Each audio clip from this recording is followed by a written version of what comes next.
President Trump, he's mentioning XRP. And what's kind of weird in his whole Truth Social post, you know what's the first cryptocurrency he puts in there? It's not Bitcoin. It's not Ethereum. It's not Cardano. The first one he puts in there is XRP Ripple. Why?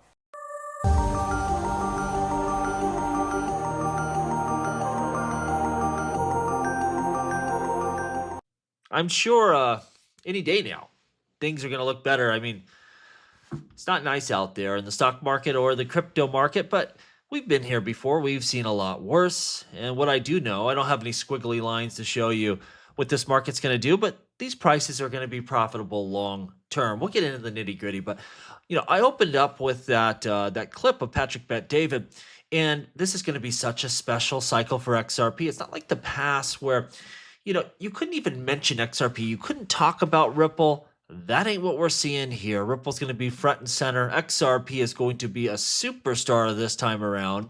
And, I really hope we get Brad or David or even Monica on Patrick Bet-David's show, because it'll probably be his biggest show of the year. It's going to introduce XRP to a whole new audience. Of course, a lot of his audience is invested in XRP, but not all of them. And I think Patrick's doing his best to cover this issue, but it's wildly complicated. And he got a lot wrong. He called XRP centralized, and it'd be good to get one of those heavy hitters on there to talk to him about the XRP technology and, answer a lot of his questions and discuss about how XRP is just as decentralized as any other blockchain. I think to correct the record and just introduce the asset properly to his audience would be huge. But you're going to see XRP content from your biggest content creators out there, from Patrick Bet-David to Joe Rogan. It will happen this cycle, to all the rest of them, because it's going to draw a lot of views. If you don't notice, we have around-the-clock coverage of XRP on YouTube, and that's for a reason, because it gets a lot of views. There's a lot of you out there, and it's just going to drive a lot of interest this cycle. Again, this is nothing like the past, where don't talk about XRP, don't talk about Ripple. Oh, no. It's going to be front and center here. We look at the market right now. Bitcoin down about 3%. Ethereum under $2,000. It's down about 9% on the day. XRP, while it is down, we're still over $2. And I think this is what it tells you. Really, if it wasn't for this SEC nonsense, XRP probably throughout the bear market would be cruising at $2 or higher. This is the price we should have been. As my buddy Billy, the XRP cowboy, says, this ain't growth. This is just kind of catching up to where we should be here. And it's just pretty red down the way. You got the ADA token sitting at 70 cents. It just ain't great out there. Let's take a look at this, though. We see breaking the S&P 500 undoes 9 months of gains in 12 trading days. It's been pretty bad out there. I'm not going to pretend to understand how this trade war between Mexico and Canada and pretty much the rest of the world is going to play out. I just think that it will end soon enough. And I think the first shoe to drop will be Mexico. I think that's where we will see a deal first. And this is the deal. This ain't like China where it's just going to carry on and on and on and be back and forth.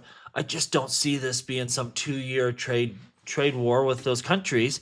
But again, we'll have to see it play out here. Now, the NASDAQ, the futures have actually here reversed course and posted a near 400-point reversal in 3 hours, turning green. So maybe tomorrow will be a little bit better day. Again, I posted this, and I encourage everyone else to tag Patrick Bet-David when you see posts about him and Ripple. Like, let's retweet it. Let's let him know there's a big audience out there and a lot of demand for an interview, because that could be the first of many really big ones. And I think it's a great fit. And I think he'll do a fair job of an interview there. Again, he doesn't need to be the expert. He can interview the expert and get all the, nitty gritty there. Crypto Eddie posted this really interesting. Go over to her X profile and watch this interview. They're talking about a Flare AI kit. This excites me because it's not just the data stuff for Flare and the DeFi and the NFTs and the gaming and all of that, but they got some big plans for AI as well, which is going to be a big driver this year within blockchain. And we see this allows deployment of personal AI agents that will act on the user behalf, may be able to use these to manage your investments in different pools and different DeFi systems. I think it's going to be quite popular. Now, it's my opinion, where you have Ethereum under $2,000 and the market's down, this ain't going to be a time when you're going to really capture a lot of Flare gains. We're going to have to see things turn bullish. But when that happens, I think Flare still is going to be one of the big performers here. Let me know down below what you think. Have you given up hope? Because I still think Flare has a great year ahead of it, and it should, before it's all said and done, do quite well. Jeremy Hogan saying the following: only had time tonight to skim read the proposal, the new stablecoin bill, humbly named the Genius Act.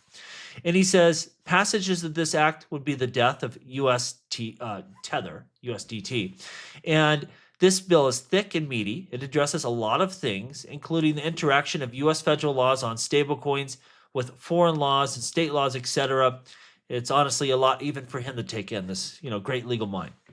The reserve requirements, AML requirements, all neatly fall for RLUSD and USDC. Of course, Circle is going to be one of the biggest benefactors here, but Ripple's got plenty of room here to grow and have success. That's exciting.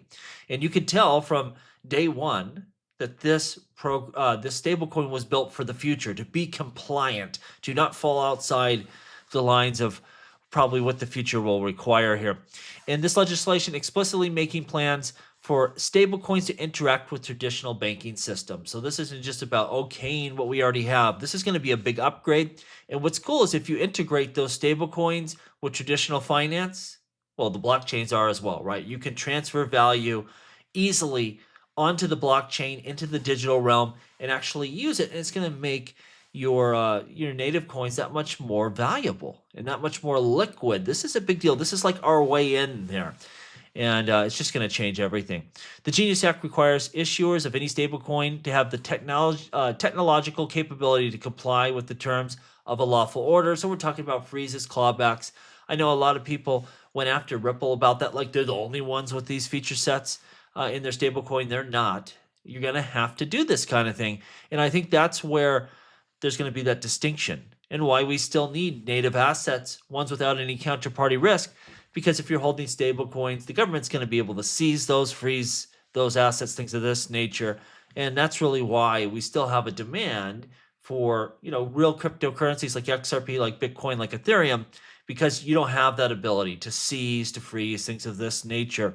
And even though stable coins will be very fast, very cheap, you still have that need for actual cryptocurrencies. Now, this is funny. Matt Hamilton said the following. He's seen the rumor that Ripple might end up custodying the U.S. strategic Bitcoin reserve. That would melt so many brains if it actually happened. Can you imagine all the Bitcoin maxis out there?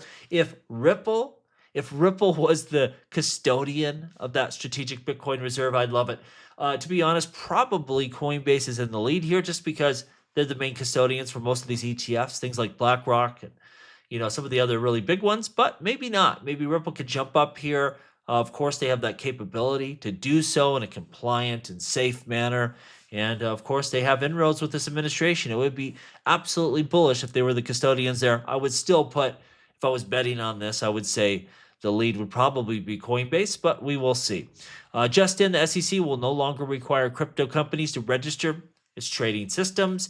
This is important. I mean, we have to have sensible rules, and we have a lot of on-chain records. You have to be a fool not to report correctly on your taxes, but they try to push it too far, where they say even like DeFi systems, they need to 1099 their users. And it's like, how would that even be possible? Hopefully they roll some of this stuff back. Austin King has an interesting post here. He says, every cycle, some projects will flatline to zero. Hopefully you don't have any of those. I've got some of those in my day, though, to be honest with you. And however, others rise from the ashes and define the entire next cycle. Now, he says the first and most important role of the industry is to survive. And he's talking about from a developer, from a builder standpoint. But from an investor, it's the same thing. He says if you survive long enough, then chances are you can ride the macro waves of crypto consuming the global financial system. Just don't die. And it's the same thing as investors, right? You have to be able to weather the storm, not have to liquidate your stash, not to use leverage and get wiped out. If you survive and you have good assets, you're going to make it to unbelievable heights. And we've seen that even this time around with XRP. Had a tough go about it last time around. Now we're sitting at $2, waiting for the next, level up. You're going to have success. You're going to have success in crypto as long as you just don't have absolute trash that goes to zero, some weird NFT or something like that. If you have legitimate cryptocurrencies, the day's going to come where you're a pretty wealthy person here and you've had a lot of success. And then you just have to cash some of that in. Not all of it, but some of it, if you want to really register that win. We see MicroStrategy's files to offer $21 billion in preferred stock to raise funds for general purposes. including possible Bitcoin acquisitions. He's out of control with both his the leverage he's using and issuing all this preferred stock. And I think the day's going to come when this blows up in his face. If it doesn't, he's going to be even more successful than he is now, one of the richest people there are. We'll see if he makes it through. I bet on not. I don't think you can irresponsibly use leverage with such a volatile asset. Even Bitcoin, it might be less volatile than altcoins, but it's mighty volatile. We see that. And I'll tell you this, I wouldn't be surprised to see MicroStrategies go away from using so much leverage and probably have to dip their toes in the altcoin space if they want to keep pace with those ETFs, if they want to try to outperform them. And I'll tell you, one that makes a lot of sense is XRP, because they could probably get some really favorable terms from Ripple. Ripple could, fund some of their investment, give them some great loans, some just really awesome terms. And it would be huge for them. It'd be huge for XRP. And, we may see that. We may see MicroStrategies take on some Ethereum. And I would not be surprised if they took on an investment in XRP as well. Joshua Dalton says the following: I learned something new and I realized Jack Dorsey possibly made the best prediction, where he posted that GIF of Michael Saylor converting to an XRP maxi. He says currently they're clearing the path for Ripple to become the mainstream coin for the U.S. Treasury and banks. I think it's just going to be a mainstream coin. I'm not saying it's the mainstream coin. And I don't expect Michael Saylor to convert to the majority of his fund in XRP or all of it or anything like that. But I wouldn't be surprised if we saw some of his investment to be held in XRP down the road. We've seen this weird FUD coming up here recently.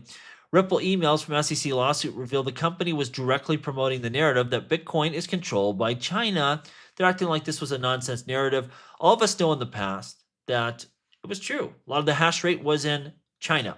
A lot of the hash rate specifically was in Mongolia, almost all of it.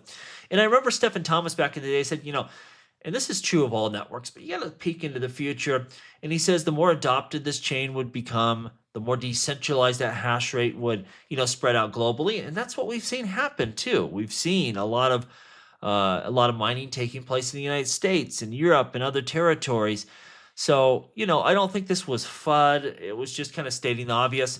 And you have to try to show why your cryptocurrency is an alternative, what its strengths may be compared to Bitcoin, of course. And that was one of them. I mean, you had all that hash rate in Mongolia, and I think it was a truthful statement. Bitcoin has vastly improved since then. XRP Ledger has vastly improved. Ethereum has improved. Thus is software in these systems, right? They will become better, more capable, more decentralized over time. And that was a really good lesson I learned from Stephen Thomas, one of the greatest Bitcoin developers of all time and one of the best XRP developers as well. And he says, don't be looking at today. Try to peer around the corner and see where we're going, because that's really what matters. Last thing I'd say is this. We look at the S&P 500 now. The last month is down almost 7%. It feels like it's the end of the world. We look at the 6 month, it's up 1%. The 1 year, we're up about 9%. So, this isn't the most catastrophic thing we've ever seen, but we should take it serious. I'm going to tell you, YOLO into the market, it won't get worse, because it very well could. Myself, I'm being a little more aggressive during the bear market. Within altcoins, I wasn't as aggressive as I've been in the past. And the way I see it, look, if it goes really bad, we're still closer to that eventual blow off top, altcoin run than we were 2 years ago or 3 years ago. So I think it's a great time to fill out those last minute positions and be aggressive if you got the stomach for it, and you can. That's what I'm doing. Again, things are on sale. I'm buying. I don't know when this market turns. I'm not going to act like I do, but it will turn. We've been through this before. We understand the day comes when you just wish you would have bought more, and that's going to happen at some point, hopefully sooner than later. Let me know what you think down below. As always, please like, please subscribe. The revolution will be televised right here on Jungle Link.